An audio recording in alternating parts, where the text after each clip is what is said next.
Chasing trail, kicking up dirt, sweating my eyes, but it don't hurt. Fast feet, loose rocks, send it full sail. Ain't no stopping, we chasing trail. Hello, everybody, and welcome to Chasing Trail. I am your host, Tedy Tonelli, aka Tedy the Tyrant, and today we have Max Mogren back on the show. I don't really need to introduce this guy. He was here before, and now he's back. Early in the week, however, I posted a video, quick little 10-minute video about how I felt about this whole thing to set this conversation up here with Max and the bigger picture of I think what we need to do as a community. However, we still need to get into some of these things, some of these crazy things that's going on. So anyway, Max, how you doing today? Good. Thank you so much for having me back on, Tedy. I really appreciate the opportunity to be on the largest ultra running, mountain running podcast in the universe. Yeah, it's getting pretty out of control here. But I appreciate you taking the time to be on. We was trying to do this early in the week, but quite honestly, I think I'm glad we waited because there have been some crazy developments here in this case with the United States versus Michelino, and just recent. I mean, I don't know. Do we bury the lead here? Or do we just come out with it, Max? I think we just come out with it. The Park Service. Can I come out with it, or you want to? Yeah. No, you go ahead. You tell them. You have the quote. You have the direct quotes. I didn't write anything down. I just have a pencil here for show. Michelino sent me this info. I don't know why he trusts me so much, but yeah, his legal team, they did a Freedom of Information Act request and got an email chain from within the National Park Service, Department of the Interior, and Department of Justice, where Frank Lands, Deputy Director of National Park Service Operations, just basically told them that they were no longer supporting prosecuting Michelino. I can give you a direct quote from his email that Michelino's crack legal team got. Frank Lands said, National Park Service is withdrawing its criminal prosecution referral in the Michelino Sunseri matter. We believe the previously offered punishment, a fine and 5-year ban from the park, is an over-criminalization based on the gravity of the offense. Therefore, we withdraw our support. And that's Deputy Director of Operations for the Park Service. It went through a couple other people and got to Nicole Romine. She's like at the Wyoming branch of the Department of Justice, and the prosecuting attorney was on that email chain too. And Nicole basically responded, "Thank you. We're continuing with the prosecution," and they brought it to trial. Yep. Yeah. And it makes you wonder. I was sitting here and I was thinking this entire time. I'm thinking, is there anybody at the National Park Service that has any brains in their heads? And finally, somebody comes out and says the obvious thing that says, "Hey, the punishment does not fit the crime," and more or less is what he said. Punishment does not fit the crime. We do not support this. So the National Park withdraws their support for this prosecution, but the prosecution. Man, this lady, I don't know what it is. I don't know if she has it out for Michelino or something, like personally or something. I don't know, but it's pretty crazy that they take it upon themselves, which again is their job. Maybe they see something that we don't. Maybe Michelino is the criminal of the century. Maybe this is the white Bronco moment. You know what I mean? Yeah. I don't know, but it's to this point where I do have a little bit more faith in this Frank Lambs. Is that his name? Lambs? Frank Lands, like Lands. Lands. Lambs would be better because it's a cute animal, and it would make me feel like, oh, Frank Lambs. Okay, he's like he's just, but he's a sweet little lamb. But he's not. Yeah. It's Lands. But Lands kind of makes sense though, because National Park lands, public lands. Yeah, and I think the National Park Service controls about 8% of the land in the country, so it's kind of appropriate.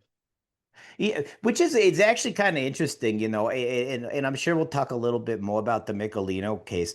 But I actually had that thought today, Max. I was thinking to myself, I said, man, there's a lot of land that the federal government owns and A lot, and they have the grubby little paws all over it, and it's like they locking it up. They're not letting us get out there. Yeah. Part of what I was saying earlier in the week was, that they close these trails, and then they don't tell everyone when they're going to open them. And because I was down here in Southern California here, and then we have Mount Baldy. We had a fire come through. Okay, there was a fire, burned lots of trees and stuff.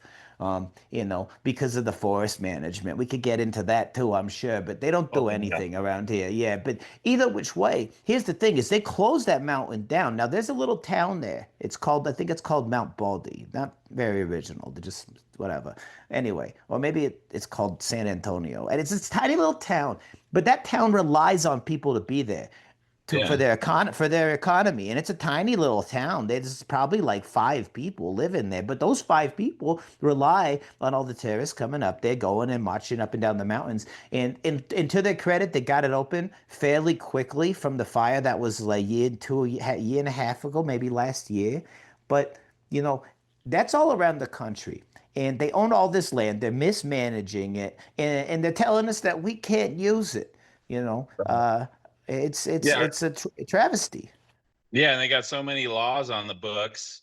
Like Michelino, he didn't think he was breaking the law by taking the old climbers trail there. I think it's pretty well established that if he was trying to break the law, he's a pretty bad criminal.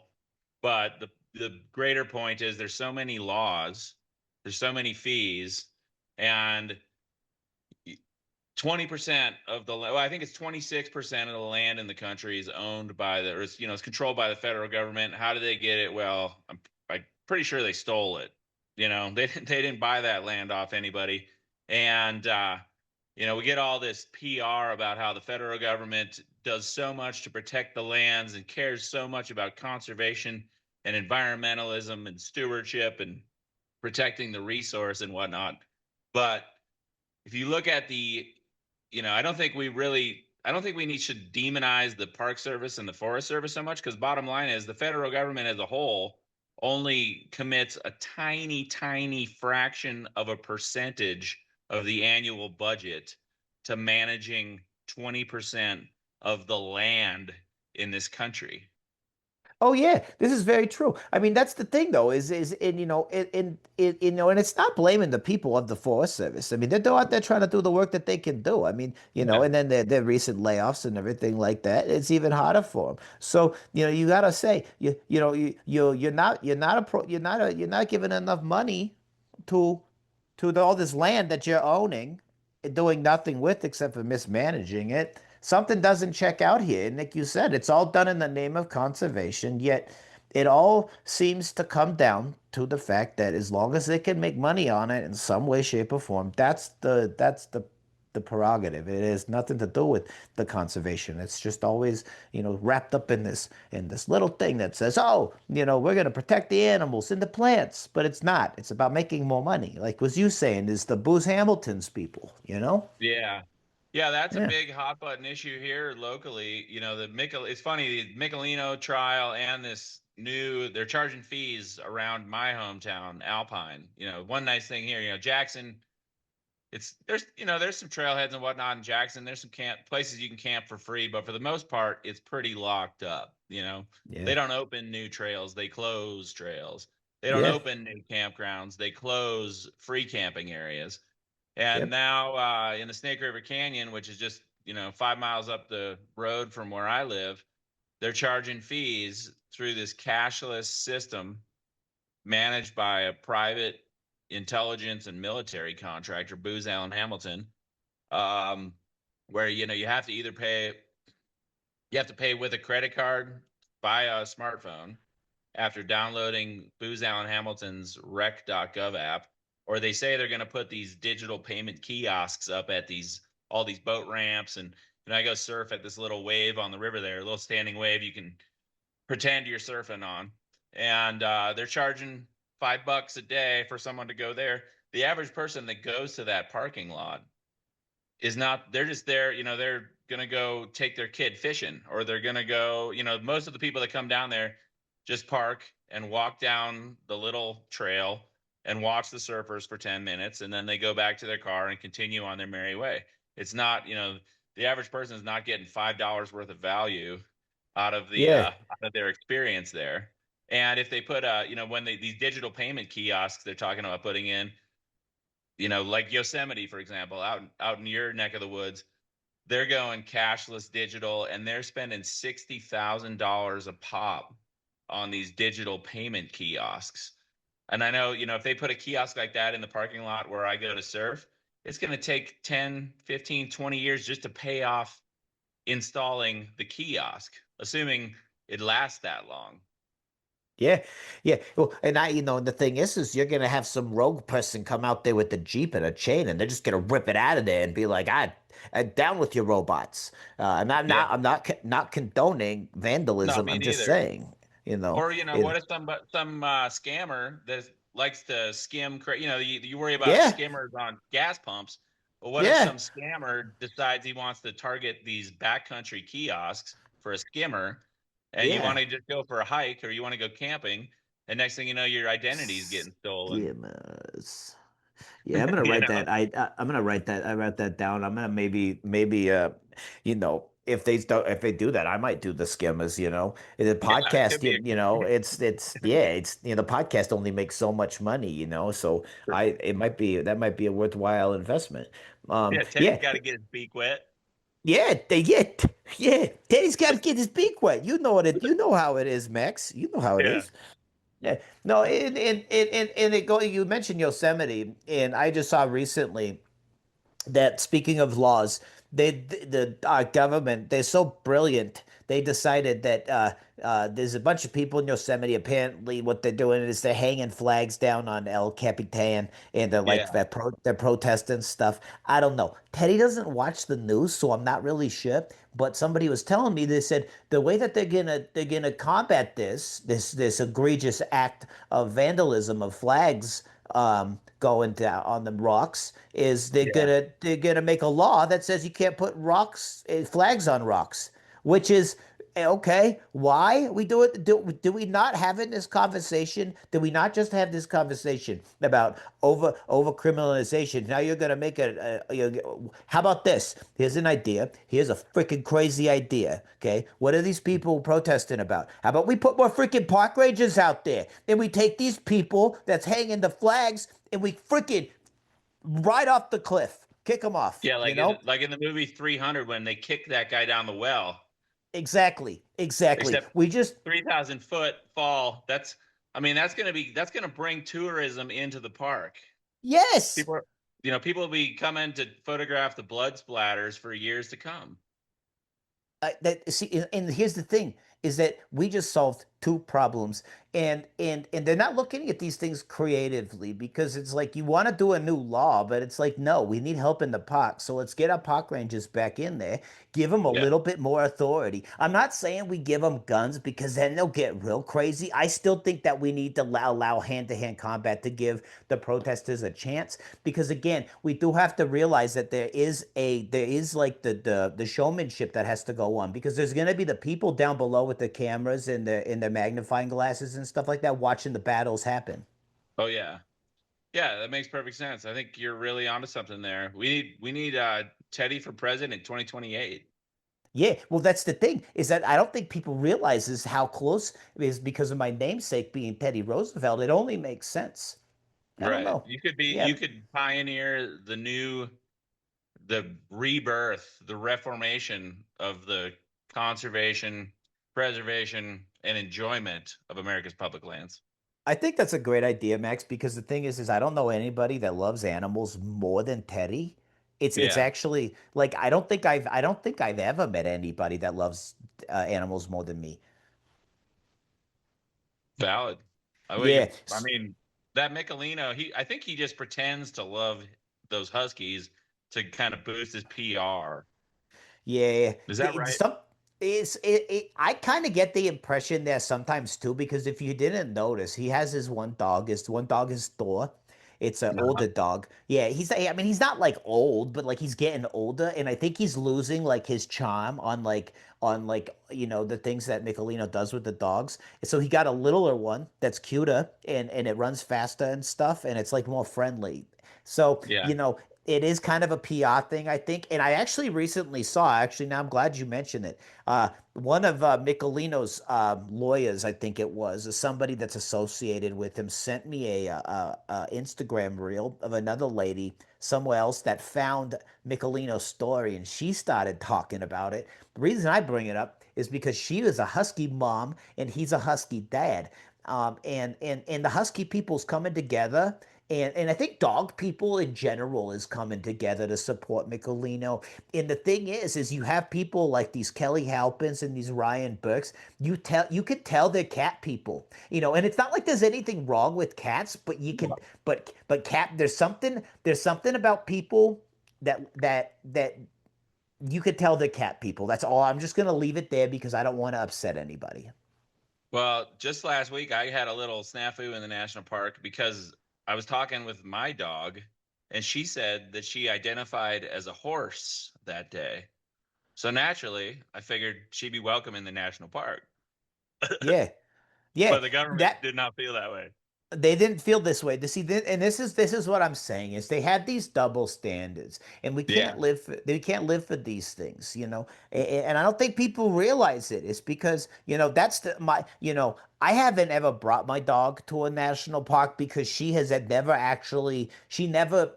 We've never had the conversation of if she identifies as a horse. She's pretty much a dog, I feel like. Doesn't have a lot of horse qualities like your dog does. So, we've never had that conversation. But the fact that the government, is telling your dog that it's not a horse is pretty criminal, if I say so Well, I myself. think it seems like the government wants to identify Michelino Sunseri as a dog because they're trying to Yeah. ban him from the park too. Dirty, And a lot dirty of criminal dog. Yeah, and the dirty dog, and a lot of the local, I've been really surprised by how many, not that many people, but influential people in the local outdoor and athletic community have really, I don't know, understand why for the life of me they would side with the federal government on this and throw Michelino under the bus like they have.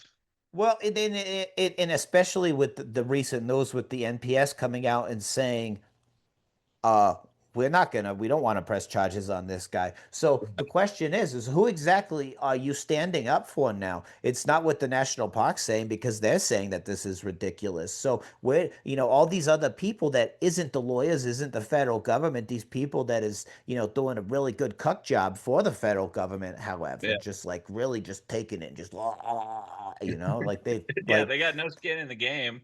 no skin in the freaking game. No skin in the game. I think, to me, it reminds me of like the virtue signaling we saw with, whether it was COVID, it's like, I'm going to always wear a mask, and I'm going to take as many experimental injections as the government tells me to. And I'm going to make fun of or report anybody who is a thought criminal in these regards. Or with like, people, whatever the issue is, people jump on board with, whatever Black Lives Matter or Trans Lives Matter or Stop Asian Hate or, whatever it may be. It's just like an easy way to pretend to the world that you're really compassionate and caring and trying to make the world a better place, but they ain't got no skin in the game. I mean that's literally exactly what it is. I remember making an observation a while back. I remember seeing a trend when and this was when Tedy was younger. All right, this was Tedy was younger. I started seeing things, Max. I started saying that's weird, and I always noticed that it seemed like every year there was a new disease that was going to kill everybody, and there was a new social issue that we all needed to jump on board and support. But the thing is what people didn't realize is that there's a new one every few months, and it's getting quicker and quicker and quicker. Yeah. They throw these things out there, and they have people glom onto them, and they have these useful idiots that pretty much come out there and they just scream about whatever these people. I think these people just like being mad. That's what it is. That's why Tedy doesn't watch the news, Max, because the news it's like depressing and stuff. I just have my algorithms in my Instagram. You know what it mostly is? You know what it mostly is, Max? It's baby penguins. I'm not even gonna let you guess here. It's baby Okay, fine. penguins. Yeah, yeah. You know, I mean, I'm sure you probably would have guessed something similar. You know, like baby ducks, another thing that's super cute. You know, but I was gonna guess it was like long-legged ladies running.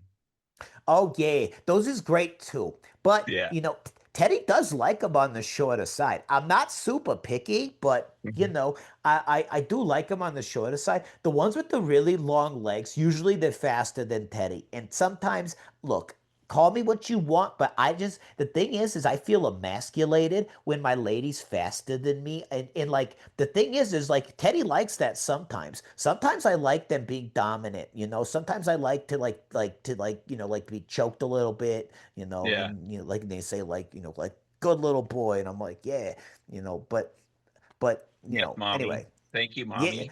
yeah, things Yeah. like that. Yeah. But oh, we're getting sidetracked. That's probably No, a we're little getting bit too much sidetracked. info. Yeah, okay, But but you what know, I want, back to your yeah, main point. Back to your main point. You're talking about how every few months, you know, there's that Mark Twain quote: "If you don't read the news, you're uninformed," like Teddy Tornelli, and if you do read the news, you're misinformed, like everybody that reads the news. yeah, And like you were saying, every few months they pop out some new thing to be outraged about. And I think, you know, looking at like as soon as Trump got into office, they had the whole Doge thing, the Elon Musk thing. And the first thing that the oh, you see Doge what's up team, with those two guys? They look oh like they's God. having a breakup. Oh my God, it's like a little Yeah. high school drama. Oh Yeah. man, Musk is accusing Trump of being on the Epstein list, yeah, and Trump is threatening to cut all of Musk's. You know, they give Elon Musk way more money every year than they give the National Park Service, the U.S. Forest Service, and the Bureau of Land Management combined. yeah, But the point is, you know, as soon as Doge comes in, what do? Well, they start cutting all the programs that actually benefit people. So naturally, that's going to piss off the whole outdoors community. That's going to piss off all the environmentalists, and that's going to get us all arguing and fighting with each other. Like from my perspective, when I first heard about them cutting the federal budget, I was like, "Oh, fucking finally!" I mean, how many trillions of dollars in debt does this government need to be before they rein it in? Well, what do? They cut the park rangers. They cut the guys. They yeah, cut the forest fighters. And it's like that's guaranteed to be super distracting and divisive and get us all wound up about that yeah. while at the same time they're spending $1 trillion a year on the friggin' military. Yeah, yeah. Well, I was actually talking to somebody about this the other day. Is they was saying, you know, I don't know a whole lot about like all the conflicts and stuff in the Middle East. Again, Teddy doesn't watch the news. I don't know how many times I have to say it, but either which way, you know, somebody was saying, you know, oh, we spend all this money on the military, and you know, all these kids is being murdered, and I don't like kids being murdered. I don't like it at all. You know, it doesn't matter what a child does. Like even if they talk back, like Yeah. you shouldn't kill them. Like, you No. know, yeah, like it's a little extreme, you know. So we spend all our money doing that, and we're like, you know, we cut all this money from all these other places. And then you ask yourself, all right, well, where's that money going? And then they go Yeah. and they pass this new budget. And we're gonna get into the weeds here, but when they pass this new budget, and the and it's going to end up increasing our country's debt even more, which Yeah. I don't understand how that makes sense, because I can't figure out how to do it with my personal finances. Yeah. And I, it's making me extremely aggravated every time I get my paycheck and I see money going to the federal government. I Yeah. don't, it makes me mad. Makes me mad too. That's why God. I've done as much as I can to opt out of that system. Um, yeah, you know, you talk about the national debt. You know, I've just looked it up before the show. The budget for 2024 was $6.9 trillion, which, you know, 69. That's a cool number, That's but a cool number. not when it's the federal budget. And of that Yeah. $6.9 trillion, 10% of that, 10% of 6.9 trillion is only going to pay the interest on the national debt. So put that into perspective, the total budget, if you took the Park Service, the Forest Service, and BLM all together, their budget annually is 0.2% of the federal budget. The federal government's spending 10% on the interest on the debt. So they're spending literally 50 times more just on the interest on the existing debt, while they're going another $1 to $2 trillion in debt every year. You know, if Tedy was living like that, they would have repoed your T-top Camaro a long time ago, Tedy. Yeah, no, seriously, like, and that's like, freaking crazy. I would have to like be implementing a ton of skimmers all over the freaking place. That's all. Wow. Yeah, there's no way I could have fly. Like, what do you? I don't understand it. Well, mate, you got to start a federal income tax, Tedy. You just get like 20 to 30% of everybody's income every year, and that that's basically like running skimmers on everybody all the time. Okay, that's actually a good point. Okay, everybody who listens to Chase and Trill, what I would like you to do is I'm going to put my Venmo up here at some point, or maybe down in the things. You send me money. This is what we're going to start small, and then you start sending it to other people, and you just say, I need you to send this guy $1, and they're going to say why, and say, don't ask questions, do it, or he'll go to prison. Yeah, don't ask. Well, and make sure they send you a picture of their pay stub too, so they're sending you the proper amount. And I'd say start small. It's like the boiling frog principle. You start with just like 1%, and before you know it, you'll be up to like the church and the government. The church is only getting like 10% out of true believers, and the government's getting 20, 30, 40, 50% out of people that don't believe in it at all. Yeah, and you got to think too. You got to think with all those people, they give in the 10% when they's going to church. When they goes to heaven, God is going to say, hey, by the way, why was you giving them 25% and only me 10? And they're like, oh, well, that was the law. And God's not going to take that crap. He's going to be like, yeah, guess what? You should have been giving me 25%. I don't think people realize what they're in for when they go up there. St. Peter doesn't fuck around. That guy's like, he's like a freaking, I think he was an accountant back in the day. Yeah. Yeah. Yeah. And you're giving 20% to what I would consider one of the most evil forces on the planet when you look at how the money's actually spent and what's actually done. And it's really, if we're going to get all theological with it, Tedy, it's like the government wants to be God. They want to be all seeing, all knowing, all powerful. They're trying to be God. They want to, that. There's gonna bring the AIs. I bet you that at some point there's gonna be there's gonna be an Uncle Sam AI, and it's gonna tell us everything that we're gonna need to do, and it's gonna give us our stipends, and and because I don't think people realize America is in a lot of trouble right now, and I don't think they see it is that there's this kind of it like this crossroads where I feel like that we've given up a lot of personal freedoms in the last 20-something years, and it's getting to the point now where I think it's like now they just got to start flipping switches, and we're all kind of fucked. Yeah. Well, I know you don't watch the news, but with that Doge thing, now it's coming out that Doge was actually kind of a Trojan horse to let a private company called Palantir have access to all the information in the government and in the private sector and in your personal life, Tedy. So they know what you've been up to, Yeah. They know your browsing history, Tedy. Yeah, that's actually pretty terrifying. Oh. Yeah. Well, I mean, I don't know what they. Well. Okay. Yeah. No. Yeah. Last week. Okay. Couple penguins getting slippery down there in Antarctica. Yes. I mean, it's mostly for research. But so one thing that I was gonna say is that this whole case with Michelino, it's actually looking really good for them now, which is insane because I think when we first talked, chasing trail, kicking up dirt, sweating my eyes, but it don't hurt. Fast feet, loose rocks, send it full sail. Ain't no stopping, we chasing trail. Yeah.